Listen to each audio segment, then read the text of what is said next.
बिहार विधानसभा चुनाव में पूर्व मुख्यमंत्री और हिंदुस्तानी अवाम मोर्चा के प्रमुख जीतन राम मांझी ने अपना राजनीतिक सहयोगी आखिरकार तय कर लिया है। महागठबंधन से अलग होने के बाद मांझी अब गुरुवार को जेडीयू के साथ अपने गठबंधन का ऐलान करेंगे। महागठबंधन से नाता तोड़ने के बाद से ही कयास लगाए जा रहे थे कि वो जल्द ही एनडीए में शामिल हो सकते हैं। जीतन राम मांझी की नीतीश कुमार के साथ जाने की आधिकारिक पुष्टि हो चुकी है। हिंदुस्तानी अवाम मोर्चा के 3 सितंबर को जेडीयू के साथ गठबंधन का ऐलान होगा।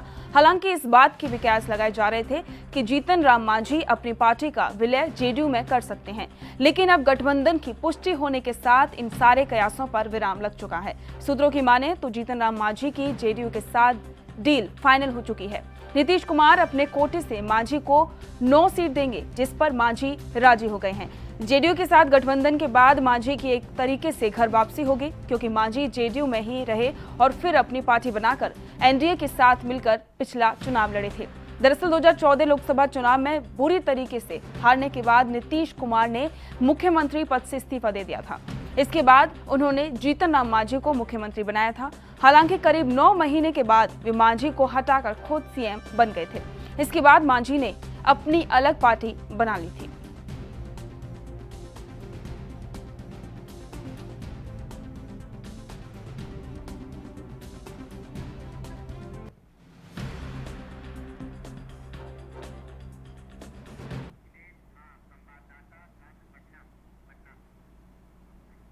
पटना से हमारे संवाददाता अखिलेश झा हमारे साथ जुड़ गए हैं। अखिलेश, बिहार विधानसभा चुनावों की तैयारी बहुत ही जोरों से अब तो शुरू हो चुकी है।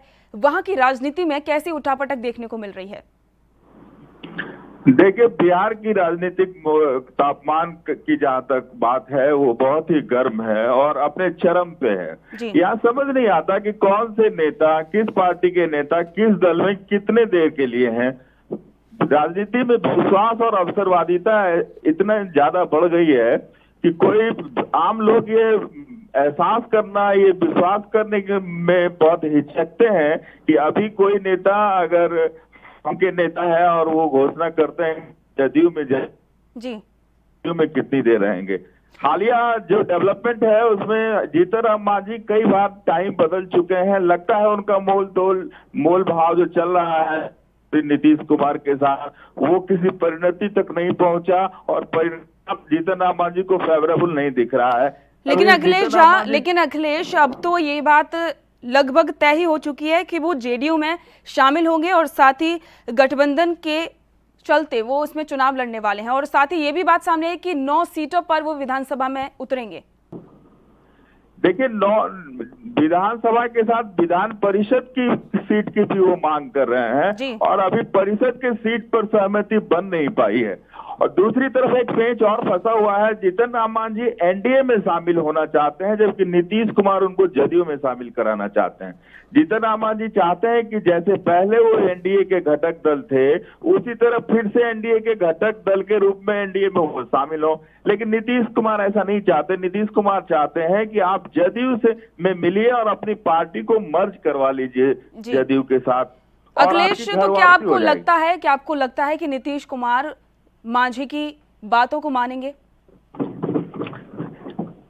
देखिए, नीतीश कुमार मोल भाव में लगे हुए हैं मांझी के साथ, मांझी भी मोल भाव में लगे हुए हैं उनके साथ, और गेम बीजेपी भी कर रही है। बीजेपी भी चाह रही है कि मांझी एनडीए का हिस्सा हो, न कि केवल नीतीश कुमार जदयू के हिस्सा बन पाए। ये मामला है। जी अखिलेश, बहुत बहुत शुक्रिया इस जानकारी के लिए। आपको बता दें कि बिहार चुनाव की तैयारियां बहुत ही जोरों शोरों से चल रही हैं और वहां पर सभी पार्टियां जनता तक अपनी पहुंच बनाने का पूरा प्रयास कर रही हैं।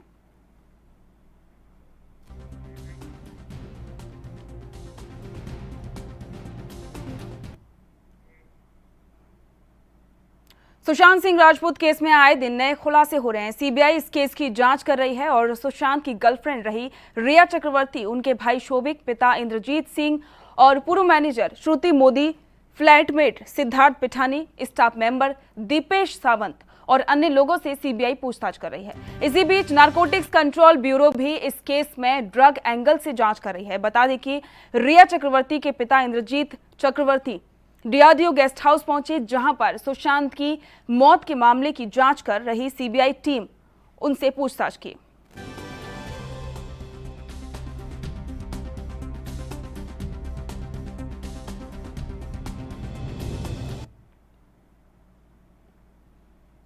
सरहद पर दुश्मनों की नापाक हरकतें बढ़ती जा रही हैं। एक तरफ लद्दाख मोर्चे पर चीन के साथ भारी तनाव की स्थिति है, वहीं पाकिस्तान की तरफ से भी फायरिंग की घटनाएं लगातार बढ़ रही हैं। जम्मू कश्मीर के राजौरी में एलओसी के पास पाकिस्तान की तरफ से हुई गोलीबारी में सेना के एक अधिकारी शहीद हो गए हैं।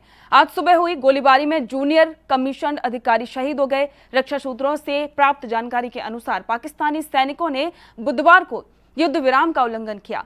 सीमा पर केरी सेक्टर में अग्रिम चौकियों को निशाना बनाकर फायरिंग की गई। इस गोलीबारी में जेसीओ गंभीर रूप से घायल हो गए और बाद में उनकी मौत हो गई। 4 दिनों के भीतर ये दूसरी घटना है जिसमें जेसीओ की शहादत हुई है। जवाबी कार्रवाई में पाकिस्तान के कर्मी भी हताहत हुए हैं, लेकिन इसकी सटीक जानकारी अभी तक सामने नहीं आई है।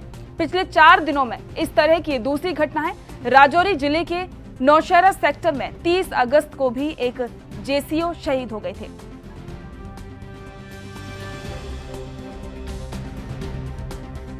जम्मू कश्मीर में लगातार पाकिस्तान अपनी नापाक हरकतों को अंजाम दे रहा है। एक तरफ जहां पर आतंकवादी घाटी को निशाना बनाते रहते हैं, लगातार सुरक्षा बलों पर हमला करते हैं, और वहीं दूसरी तरफ पाकिस्तान की तरफ से एक बार फिर से सीज फायर का उल्लंघन किया गया है। पाकिस्तान की तरफ से अचानक से गोलीबारी शुरू हो गई और इस गोलीबारी में एक अधिकारी भी शहीद हुए हैं।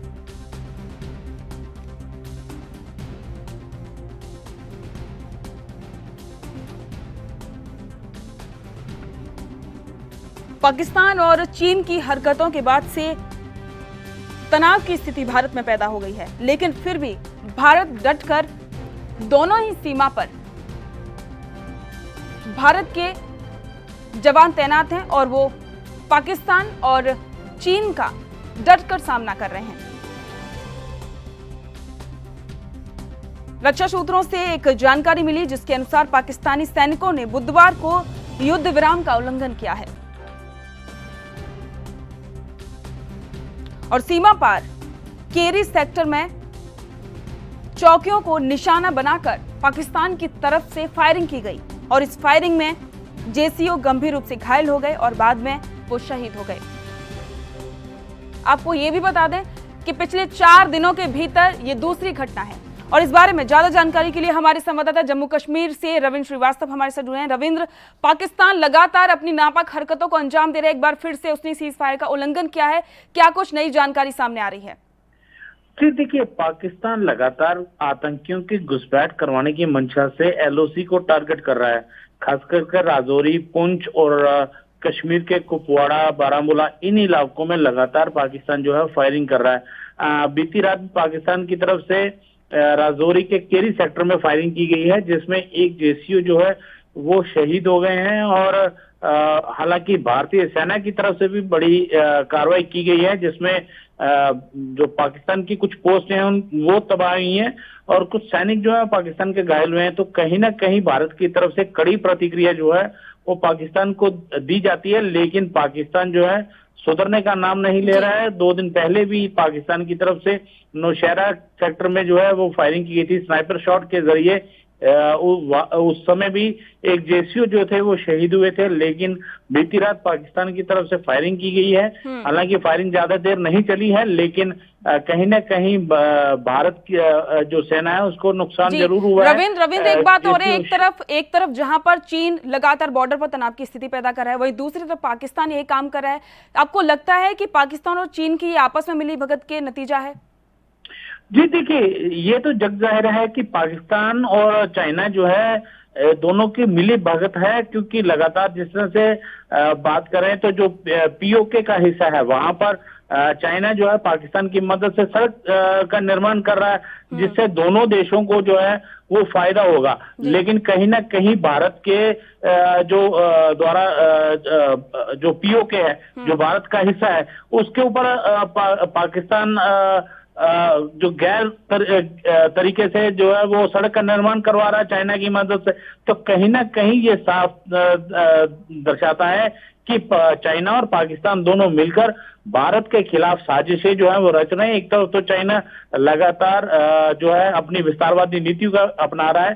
चाइना 29 और 30 की रात को जो है उसने भी अपनी हिमाकत की थी। चाइना के सैनिक करीब 200 के करीब सैनिक जो हैं वो बड़े बड़े वाहनों में LAC की तरफ आए थे, लेकिन भारतीय सेना पूरी तरह से तैयार थी और इसी के चलते वो अपना इलाका छोड़कर वहां से चले गए और जो ब्लैक टॉप जो है भारत के कब्जे में आ गया है और भारत की सेना वहां पर है और आर्टिलरी गन और जो टैंक हैं रेजिमेंट जो है वो वहां पर उन्होंने तैनात कर दी है। तो कहीं ना कहीं वहां पर भी तनाव बना हुआ है और लगातार पाकिस्तान भी आतंकियों की घुसपैठ करवाने की मंशा से फायरिंग कर रहा है। जी बिल्कुल, कहीं ना कहीं रविंद्र, इन दोनों की ही मिलीभगत सामने आ रही है। जानकारी के लिए आपका बहुत बहुत शुक्रिया। आपको बता दें कि एक बार फिर से पाकिस्तान ने सीज फायर का उल्लंघन किया और इसके लिए सेना का सर्च ऑपरेशन अभी वहां पर जारी है। और वक्त हो गया छोटे से ब्रेक का। ब्रेक के बाद जल्द लौटेंगे कुछ और खबरों के साथ।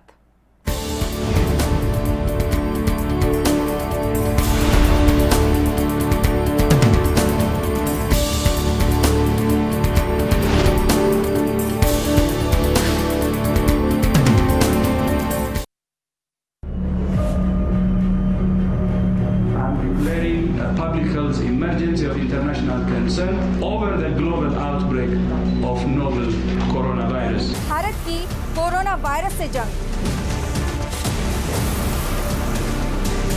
आपको चाहिए पूरी जानकारी के लिए भरोसेमंद जरिया।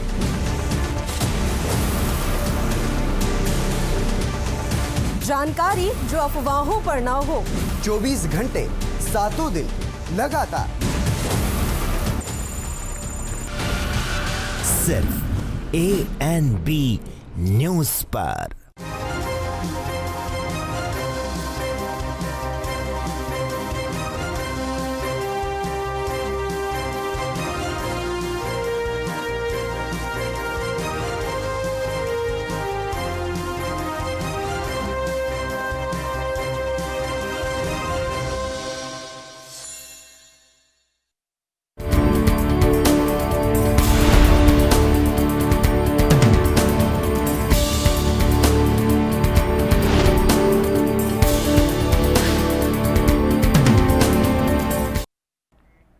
ब्रेक के बाद स्वागत है आपका। बढ़ते अगली खबर को। कोरोना संकट के बीच संसद के मानसून सत्र की तैयारियां जोरों पर हैं। 14 सितंबर से सत्र की शुरुआत होनी है, लेकिन अभी से ही सरकार और विपक्ष के बीच आर पार की जंग तेज हो गई है।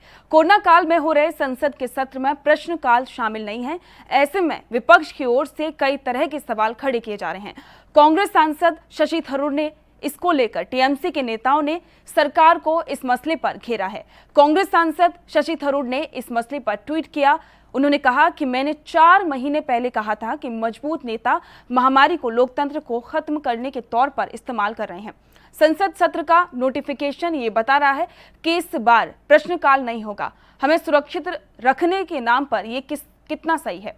कांग्रेस नेता ने कहा कि संसदीय लोकतंत्र में सरकार से सवाल पूछना एक ऑक्सीजन की तरह है, लेकिन ये सरकार संसद को एक नोटिस बोर्ड की तरह बनाना चाहती है और अपने बहुमत को रबर स्टाम्प के तौर पर इस्तेमाल कर रही है, जिससे एक तरीके से अकाउंटेबिलिटी तय हो रही है, उससे भी किनारे किया जा सकता है।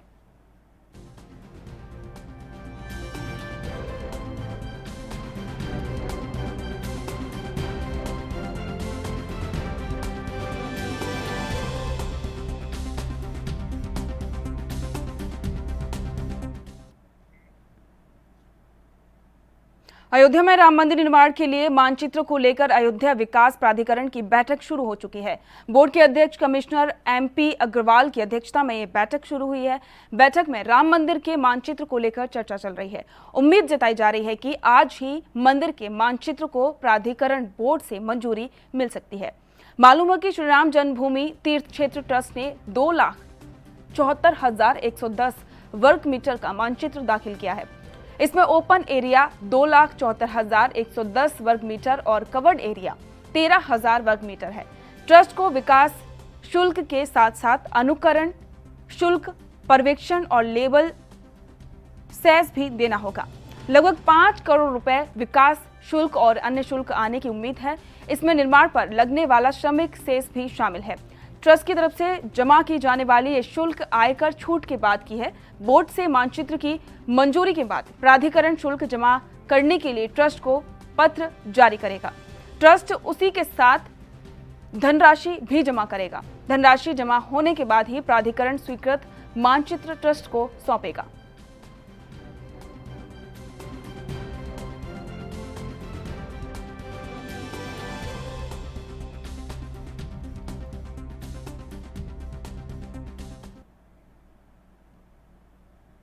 गोवा के मुख्यमंत्री प्रमोद सावंत कोरोना से संक्रमित पाए गए हैं। हालांकि उनमें कोरोना के लक्षण नहीं हैं और वो होम आइसोलेशन में हैं। उन्होंने खुद ट्वीट करके इसकी जानकारी दी है। सावंत ने ट्वीट करके कहा कि मैं सभी को सूचित करता हूं कि मुझे कोरोना पॉजिटिव है।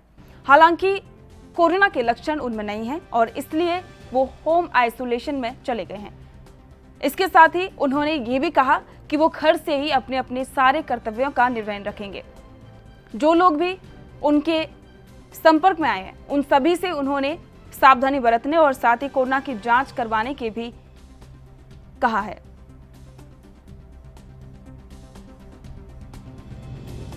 आज से गोवा में हमने 100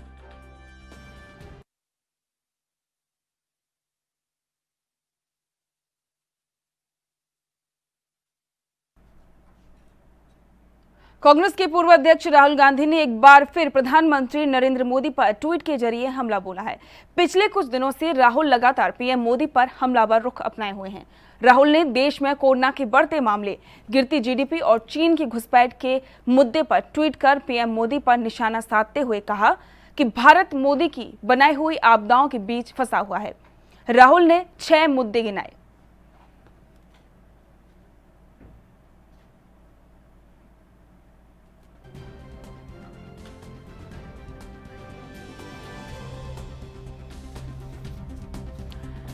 और साथ ही इस बारे में और चर्चा के लिए हमारी सहयोगी पल्लवी राजपूत हमारे साथ जुड़ गए हैं। पल्लवी, राहुल गांधी लगातार पीएम मोदी पर निशाना साध रहे हैं। एक बार फिर से उन्होंने ट्वीट करके पीएम मोदी पर कड़ा हमला बोला है, क्या कहना चाहेंगे?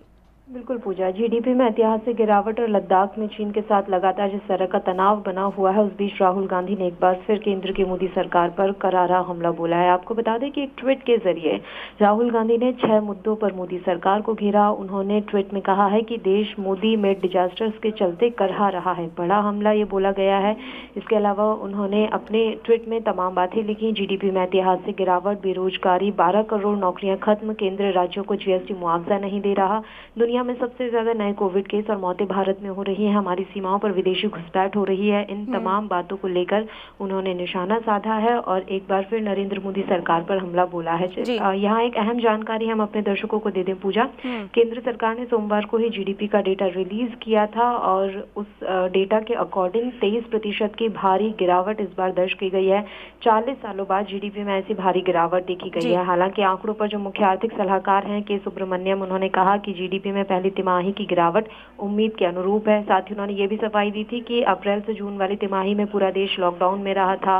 उस दौरान जो बड़ी आर्थिक गतिविधियां थी वो प्रतिबंधित थी, बंद थी, इसलिए जीडीपी में गिरावट का ये रुझान उम्मीदों के अनुरूप है। तो सरकार तो अपनी तरफ से सफाई पेश कर रही है, लेकिन विपक्ष का काम ही है सरकार को घेरना। बिल्कुल पल्लवी, लेकिन एक बात और है कि लगातार विपक्ष सरकार को घेरने के लिए प्रयास कर रहा है और साथ ही देश के जो मुद्दे हैं, जो काफी ज्यादा अभी जो सबसे बड़ी समस्या है, बात की जाए बेरोजगारी की, उसको लेकर भी विपक्ष है वो लगातार सरकार को चेता रहा है। लेकिन उसके बावजूद भी आपको क्या लगता है कि ऐसी क्या वजह है कि सरकार इन मुद्दों पर ध्यान नहीं दे रही है?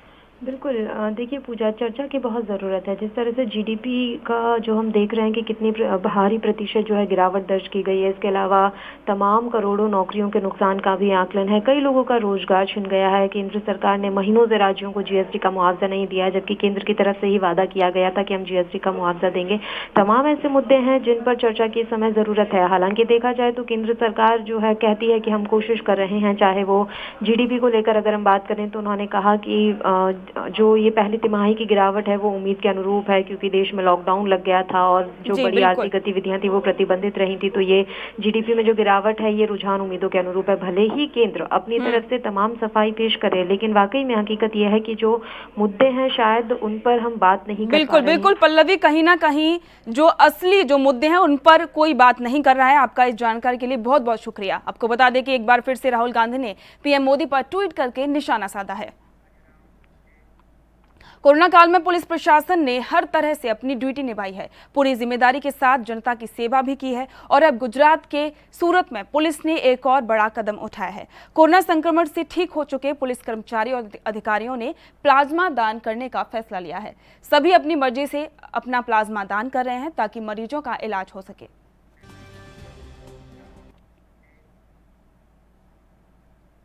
बिहार में रोहतास जिले के मंगराव पंचायत के नौआव टोला में ग्रामीण आधारभूत सुविधाओं से अब भी वंचित हैं।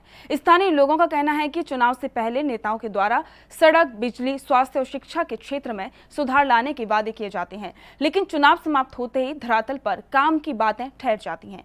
गांव ना सड़क में सुविधा है और ना ही बिजली पानी की सही व्यवस्था है। अब जब बिहार चुनाव आने वाले हैं, ऐसे में ग्रामीणों को एक बार फिर से सरकार से उम्मीद है कि उन्हें आवश्यक सुविधाएं मिल सकेंगी। रोहतास जिला के नासिकगंज प्रखंड के नौआव टोला गाँव है। हमारे गांव का रोड का बुरा बहुत हाल है। कई बार अनीता चौधरी को हम लोग सूचना दिए, लेकिन एको बार सूचना का हम लोग का पालन नहीं किया।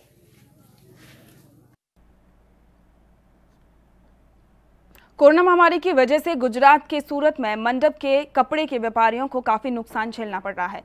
सूरत मंडप डेकोरेटर्स एसोसिएशन के अध्यक्ष का कहना है कि सूरत से करीब 1500 से 2000 करोड़ रुपए का मंडप का कपड़ा पूरे भारत में जाता है, लेकिन लॉकडाउन से करीब 300 करोड़ रुपए का टर्नओवर रुक गया है।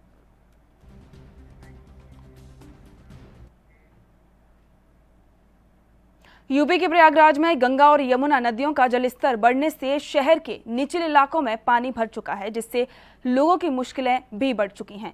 वहीं लोगों का कहना है कि पानी बहुत तेजी से बढ़ रहा है, जिससे लोगों को आने जाने में परेशानी हो रही है।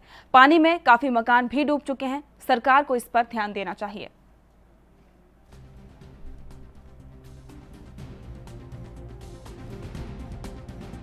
पानी बहुत तेज़ी से बढ़ रहा है और पिछले साल से ज़्यादा भी पानी आने की उम्मीद है। आने जाने में समस्या हो रही है। सरकार को इसके प्रति ध्यान देना चाहिए।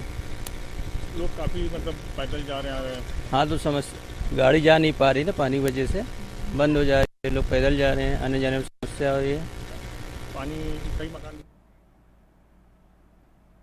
और इसी के साथ इस बुलेटिन फिलहाल इतना ही। देश दुनिया की तमाम खबरों को जानने के लिए देखते रहिए ANB न्यूज़। नमस्कार।